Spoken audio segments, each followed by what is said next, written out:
in history, in 500 years, we will remember, or the books will remember, the literature will remember, that the first ever disruption was the Royal Oak. That was the first disruption. Nobody ever said it, but it's the first real deep disruption.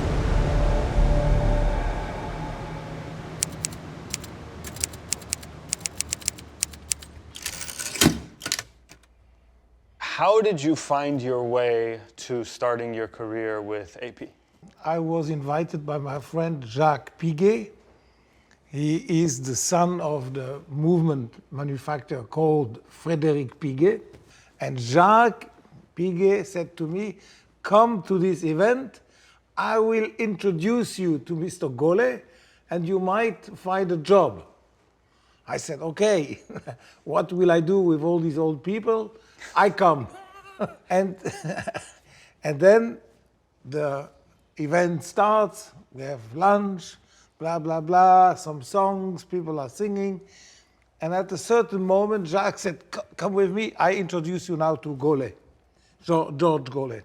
He introduced me to George Gaulet, and George Gaulet said, listen, young man, you should come Monday, tomorrow, at 3 o'clock to my office, and we will discuss if there's a possibility for you.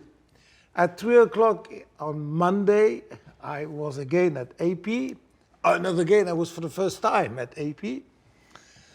And I was in the office of Mr. George Gaulet, who said following, Mr. Biver, we can have a job for you, but during 1 year, you will not have an office. During 1 year, you will not get a secretary. During 1 year, you will never travel. During 1 year, you have nothing to do with sales. During 1 year, you will have to sit next a few watchmakers. And we decide maybe 1 week, maybe 3 days, and you change. So at the end that you have been sitting with all the watchmakers. And also during 1 year, you'll get half the money, right? And during 1 year, you get half the money because we have to pay for you and you bring no money. So I give you just a half salary. It was the best 9 months I had in my life because I learned to know the people. The people that I have known and that I still know, they are very close to nature. It seems quite surprising, but they know every mushroom, they know every flower, they know every bird, they know every cow, they know every cheese, they know every butter. I mean, these guys are totally integrated in nature. Nature and themselves, they are one. That's the first thing. The second thing, these people are extremely quiet. They don't talk too much. And each time they talk, it makes sense. Many people are talking and it doesn't make sense immediately. So they are very, very, they save their words. Number 3, they are extraordinarily precise, accurate. You know, even if they tell you a story, they say it was 3:15 because it was 3:15. It was not 20 minutes past 3. They are extremely, they are like their word.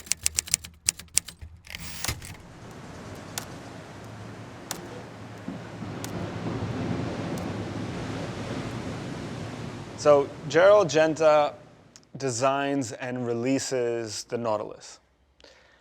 What was the response like in AP? And what was the conversation you had with Mr. Genta? The reaction at AP was not the most positive, of course, because AP could see that the Nautilus might become a competitor of the Royal Oak. Especially they had the same designer both, and it was the same idea. I can tell you one story that is extremely interesting. from Gerald Genta. We used to say at AP, your design of the Nautilus is a little bit close to the Royal Oak. And Genta always said, no, not at all. Do you know where my design comes from? No. I tell you now. Imagine you put the Royal Oak 50,000 years on the beach, and the water comes and goes. After 10,000 years, you take this Nautilus out of the sea, and you will notice that everything has become round. There are no edges anymore. There are not the 8 edges of the Royal Oak have disappeared. That's the Nautilus. The Nautilus is only an evolution in time of the Royal Oak. That was a genius answer. It was a genius answer. That was a genius answer. And the funny thing is, I don't think that anyone has ever heard that answer before. So I think it's cool that He gave it to me, you yeah. get to share it with us. And I do think, obviously there's so much design language similarity, but it's cool to hear how he envisioned it and what it would become. To me, the Royal Oak was always more of form language as kind of like a jumping off point than design. And I think you see that in all of the variations. 1976, Jacqueline Demier introduces the ladies one, the smaller version. 1977, the diamond version on the outside of the bezel. So I loved that AP from the beginning was so forward thinking in what the watch could be. I believe that in history, in 500 years, we will remember, or the books will remember, the literature will remember, that the first ever disruption was the Royal Oak. Yeah. That was the first disruption. Yeah. Nobody ever said it, but it's the first real deep disruption. I love that.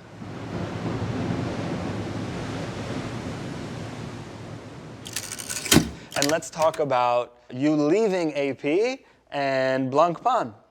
So what happens in the early 80s for you? I'm leaving in the early 80s.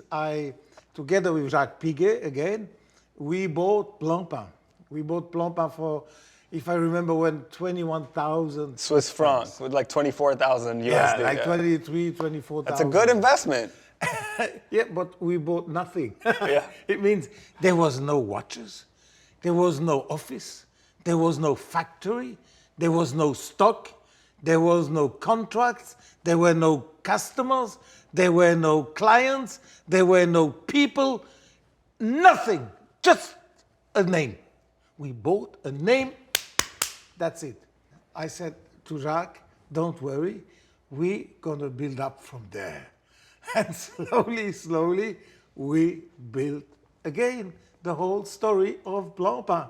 And together with the story of Blancpain, you have the story of watchmaking.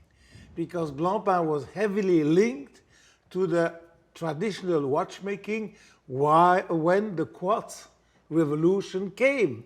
Because Blancpain was the only brand that didn't touch the quartz.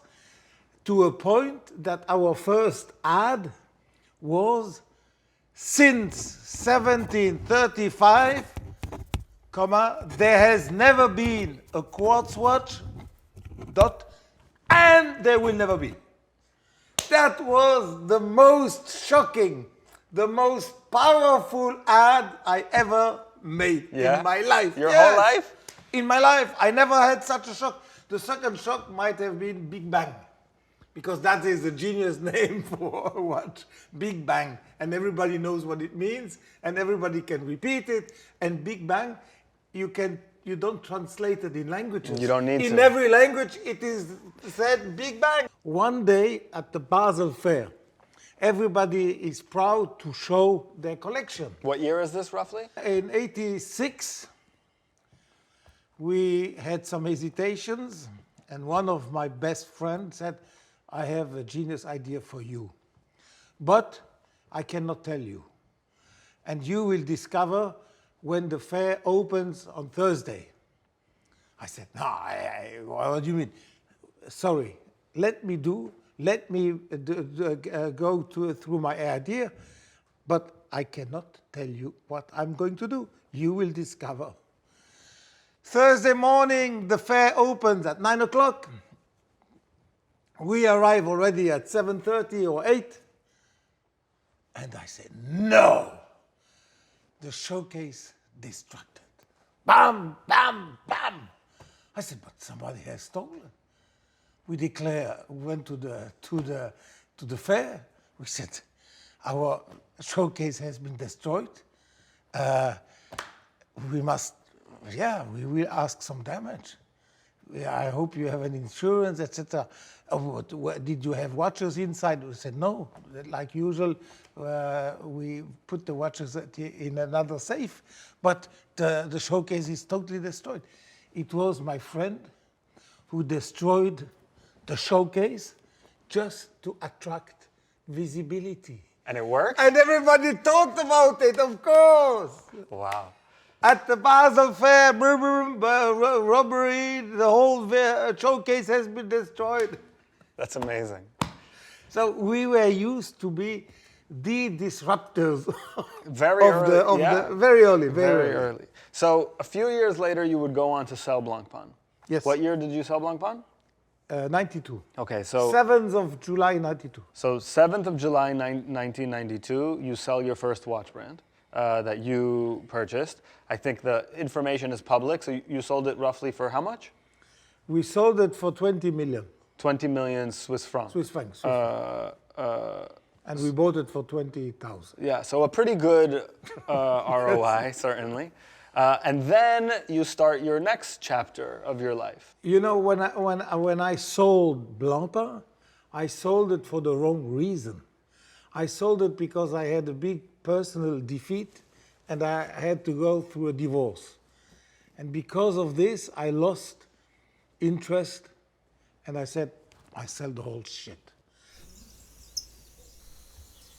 I think you're responsible for two of the most important impacts that Omega had with James Bond and Cindy.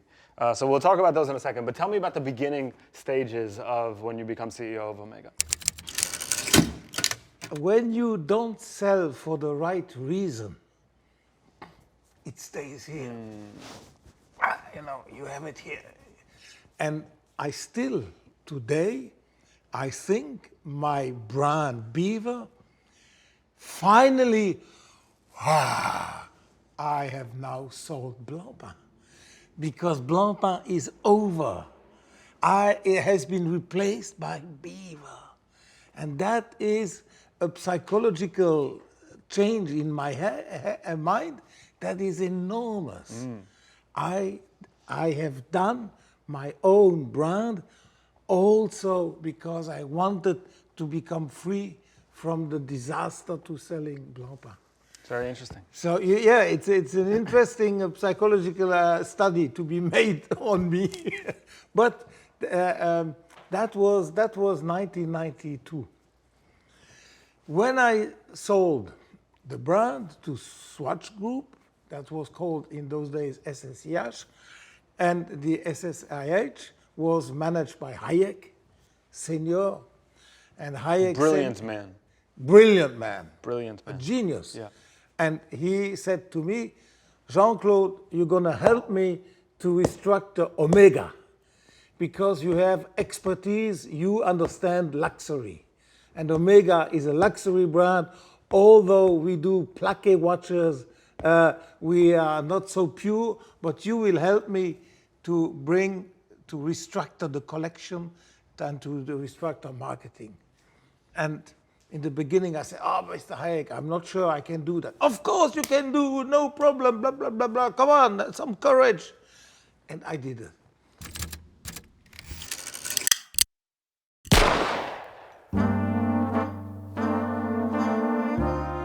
I started with 2, even 3 fantastic ideas. The first one didn't come from me. It was a young student, and she came to me one day, Mr. Biver, we can have James Bond. I said, wow, why? Yeah, we can have James Bond, it doesn't cost so much. I heard that they are ready to sell, if we can put the money, we might have James Bond as a ambassador. And we will be in the film, 9 seconds, etc., etc. I said, Madame Babazini, this is, I'm not sure. Yes, I am young, the young people, we all love James Bond, and James Bond is not for old people like you, blah, blah, blah, blah. Finally, I went to Hollywood. I saw Universal Studios, and we discussed, and I came back with a contract where we did not have just James Bond wearing our watch, but we had a full campaign all around the world with Pierce Brosnan. He was the newest James Bond. We had a full campaign worldwide, from Russia to China, from China to Japan, from Japan to Middle East. We covered the whole world, and this James Bond watch, it was a Seamaster, 400 meters, was a phenomenal success. If I remember well, we were selling something like 10 to 15,000 pieces before the event. And once we had the campaign running, we came out 50,000 or 60,000 pieces. It was just phenomenal. And it's even today. Sure. It's phenomenal. The second event. But wait, before the second event, I think that I want to stay on this James Bond thing because I want to share kind of the cultural impact of it, because from the inside, that's the story. From the outside, it's so meaningful because it's not that James Bond was looking for a home. Sir Ian Fleming wrote that James Bond wore a Submariner. Yes. So in the book, yes, in the canon of James Bond, he talks about a Submariner. Sean Connery, yes, all these people, these Submariners. So it's not just a shift to close a deal for a campaign. It is a seismic change in intellectual property. And I think that the effects of it were so long. I'll even share from my personal side, one of the movies that got me into watches was in 1999, The Thomas Crown Affair.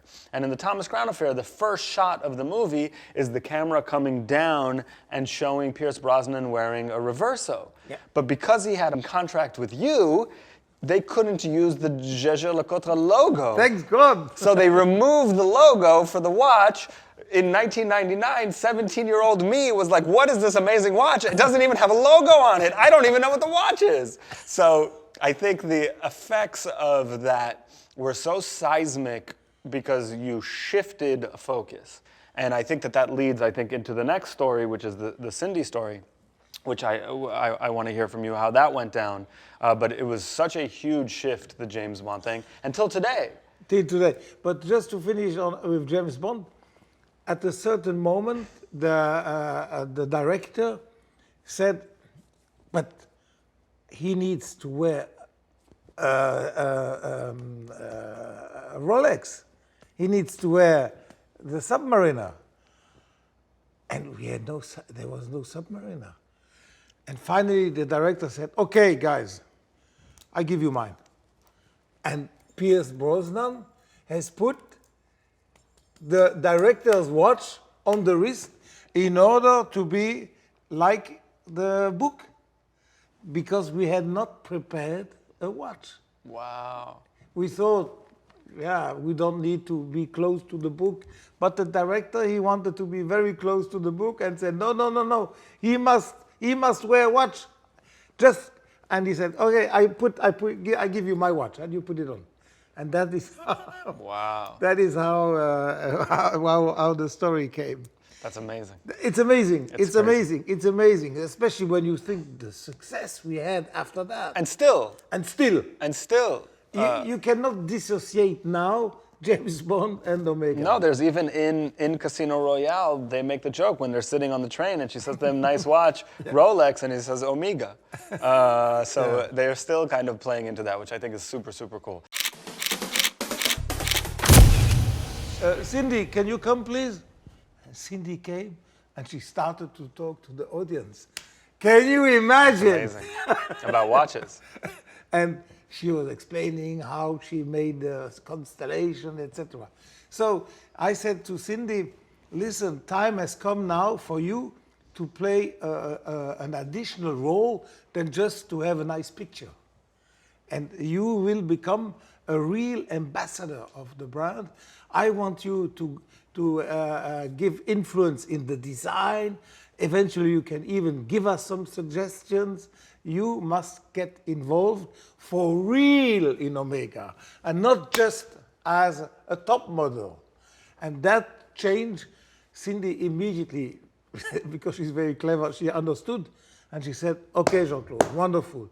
I'm your man, I do that for you. And we traveled, I think, 2 or 3 times around the world. Wow. To every city, from Bombay to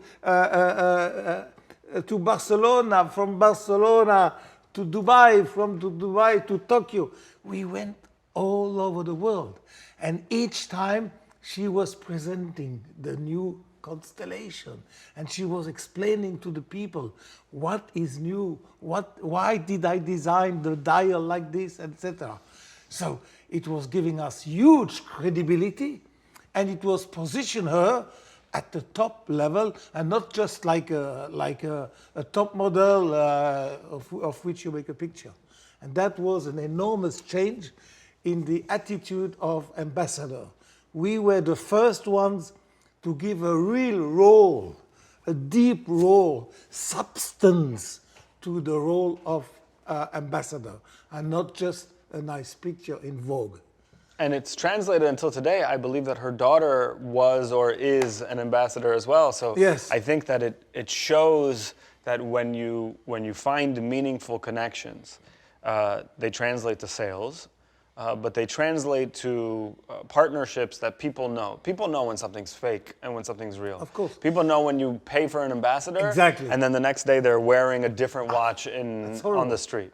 It destroys totally the credibility. Yeah, so I think it's cool that you took the approach to go very, very deep, and I think that translates into your next chapter. But before we close the book on Omega, looking back as you end your time in Omega, you were there for how long? I was there for 3 years. Yeah, so at the end of your chapter in Omega, what was your biggest takeaway from being CEO of such a large brand? I had understood that I should never launch and never judge a watch with my eyes. My eyes should be closed, and then you should show me the design. And then I reopen my eyes, but they are not mine. They are the eyes of the customer. Because that's the biggest mistake I used to do before. I was judging with my own eyes and saying, oh, this is wonderful, or no, I don't like it. Come on, who are you, Biver? You're not the customer. You must talk like the customer. And how do you do that? You must enter into the mentality, into the taste of the customer. And then you can design for him. But as long as you don't know who's the customer, what is his taste, which color does he like, you cannot judge.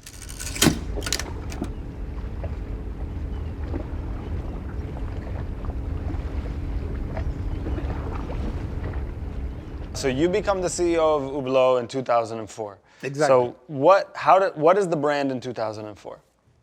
The brand is going down. The brand still does 28 million turnover, which compared to today is nothing.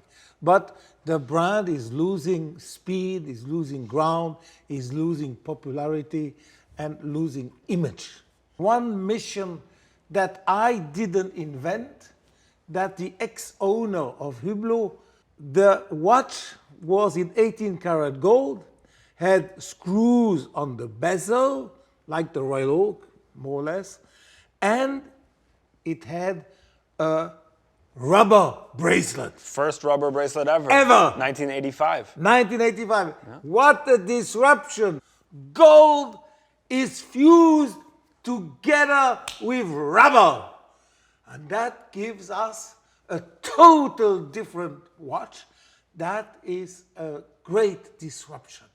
And that is Hublot. Hublot from today on should be the expert in fusion.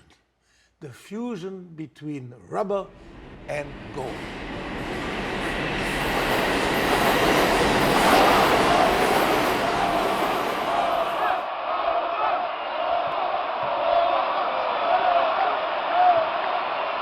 So let's talk about the fusion of hip hop and Hublot.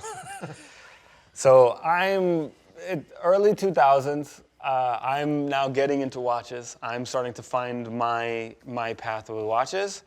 I'm listening to a new single with Jay-Z and Kanye West, and suddenly I hear a line, which was the first time that I could remember a true shout out to a watch. New watch alert. Hublot. And then he references them next to Rolex. Or the big face Rollie, I got two of those. And I was like, holy shit, what is this? What just happened? What is going on? So tell me the story behind that song, if you had anything to do with it or not, and also what happened to the brand the day after the song Otis comes out? The extraordinary, the incredible story is that we had nothing to do with it. We discovered the song like you. Suddenly we heard, hey, Jay-Z says. We didn't know.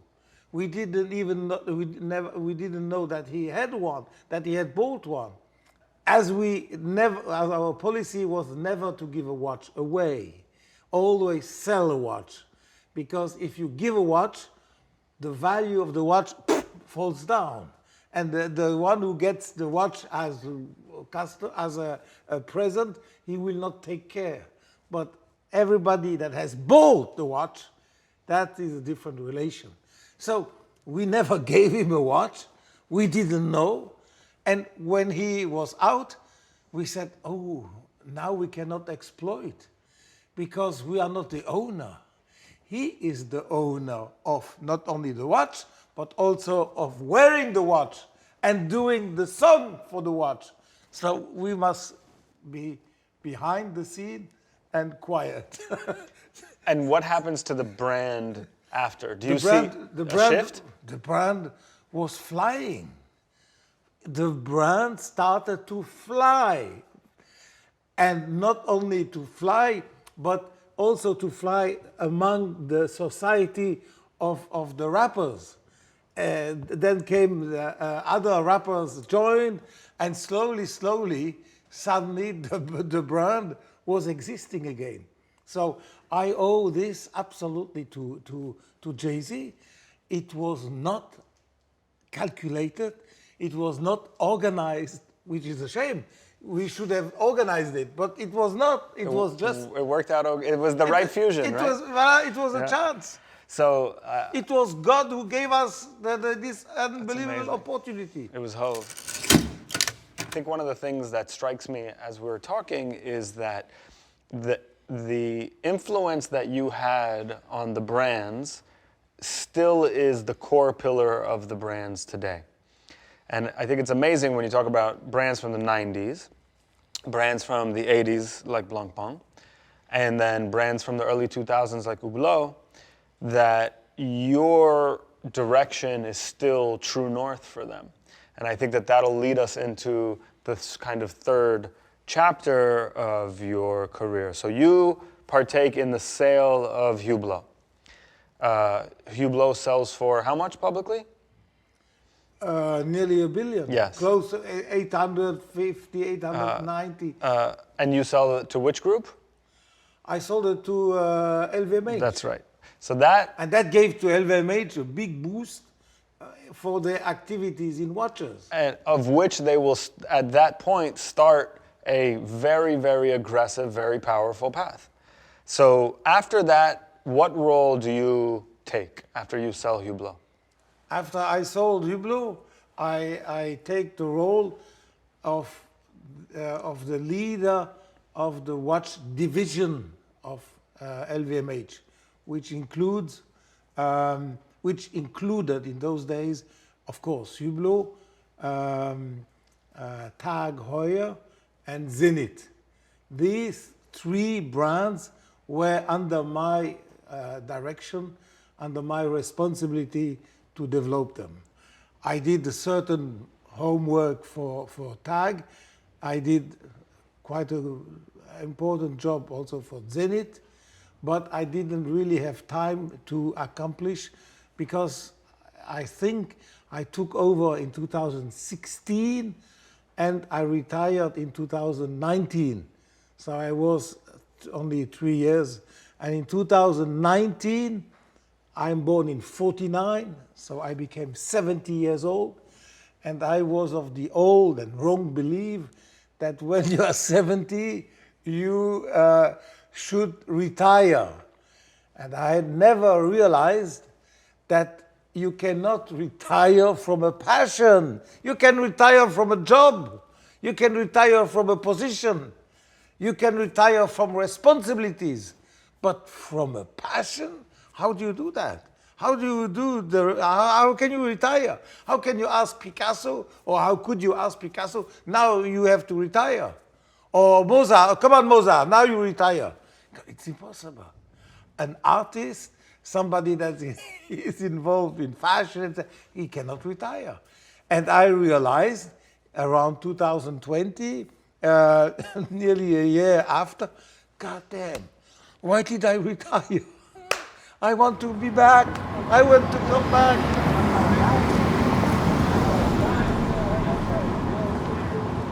The Biver brand starts really, I think, with this passion that you and your son share.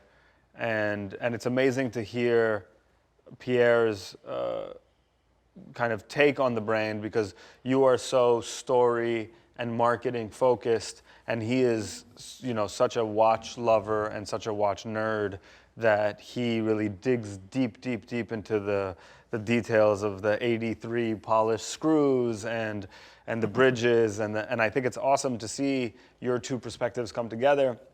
But it all really starts when you're being interviewed on a French radio program. Here, yes. So what happens on this program? You know, I have one enemy and one friend. They have the same name, by the way. The enemy is called my doubt. And my best friend is called my doubt. So from time to time, my doubt, I hate my doubt. And I say, come on, go, please, leave me. And sometimes I say, oh, come on, tell me. So the doubt to do my brand came, went, came back, went again, and it was never ending. So I said, now I have to shut the mouth of my doubt, so the doubt cannot say anything. I will declare officially on my next interview that the interview was about fake news. And I will, at a certain moment of the interview, I will interrupt and I say, oh, by the way, I am launching my brand. What? And the journalist said, no, what is this? Are you serious? I said, yes, I'm very serious. So I announced the launch of the brand in order to stop having doubts. Because from that day on, I couldn't have doubts anymore. The train was on the track. I had to execute, exactly. The train was on the track. And so I did it on purpose. I'm sure that Pierre thanks you, because you said in 12 months or 14 months, we're going to put out a watch. Exactly. And Pierre's probably sitting at home going, what the fuck did you just do to me? Yes. But luckily, you have an amazing partner in Pierre, and you have, like you were talking about, the watch industry galvanized behind you, including us.